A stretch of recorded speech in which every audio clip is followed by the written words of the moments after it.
Go yard. I got so much motherfucking design on right now. Break it down, bring it back, make it clap. I got 3 old thoughts, new guap, where that thing. A few moments later. Assalamualaikum warahmatullahi wabarakatuh. Perkenalkan, nama saya Fitriani Rahman, mahasiswa semester 7 Fakultas Kesehatan Masyarakat, peminatan Kespro Kesehatan Reproduksi dengan NIM 50120026. Di sini saya akan menjelaskan terkait gender dalam KB.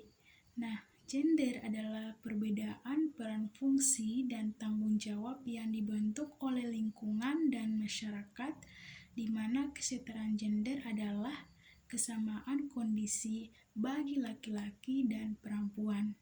Nah, untuk memperoleh kesempatan serta hak-haknya sebagai manusia. Nah, secara umum, perempuan adalah suatu usaha di mana membatasi, mengontrol, atau memberikan gangguan kepada kaum perempuan dengan mengurangi atau justru meniadakan hak-hak perempuan dalam kehidupan, sehingga posisi perempuan menjadi terpinggirkan. Nah, di sini kita bisa melihat dari bentuk ketidakadilan gender, di mana dimulai dari suatu pemikiran dalam gender. Yang pertama itu ada peminggiran, yang kedua itu ada stigma buruk, yang ketiga itu ada kekerasan dan beban ganda.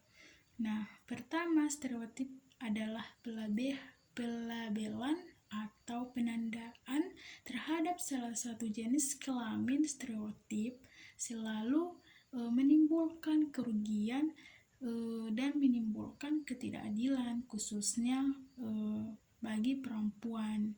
Nah, adanya pembagian peran kerja domestik dan kerja publik tanpa disertai dengan pembagian peran yang adil. Ada anggapan bahwa kaum perempuan memiliki sifat memelihara dan rajin, serta tidak cocok untuk menjadi kepala rumah tangga. Nah, berakibat semua pekerjaan domestik rumah tangga menjadi tanggung jawab kaum perempuan. Kemudian, kekerasan. Ini adalah segala bentuk perbuatan yang dilakukan terhadap perempuan yang mengakibatkan penderitaan fisik, psikis, ekonomi, seksual, baik yang dilakukan secara langsung maupun online atau daring. Nah, salah satu jenis kelamin ini diposisikan atau dianggap lebih penting, dan yang lainnya itu lebih rendah dibanding jenis kelamin lain, di mana perempuan lebih rendah dari laki-laki.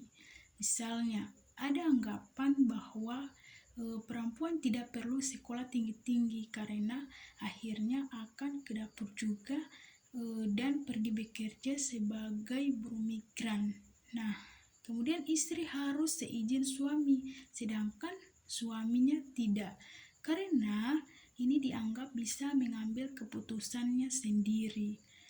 Nah, dari ketidaksetaraan dalam KB itu adalah hal yang pertama, minimnya KB, kemudian kurangnya partisipasi suami dalam KB, kemudian tidak ada perkembangan pelayanan KB, kemudian suami belum paham pentingnya KB, kemudian untuk mewujudkannya dalam gender ini, yakni harus dilakukan terhadap suami itu berpartisipasi dalam KB, di mana penjelasan terkait semua jenis KB harus dipahami dan disepakati bersama pasangan, dan juga pasangan harus bisa memahami segala resiko ketidaknyamanan di saat menggunakan KB. Nah, yang terakhir, pasangan harus juga mampu berkomitmen untuk perencanaan kehamilan selanjutnya. Nah, bagaimana sih ketahanan keluarga yang dilalui dengan pengasuhan anak seolah-olah hanya kewajiban ibu?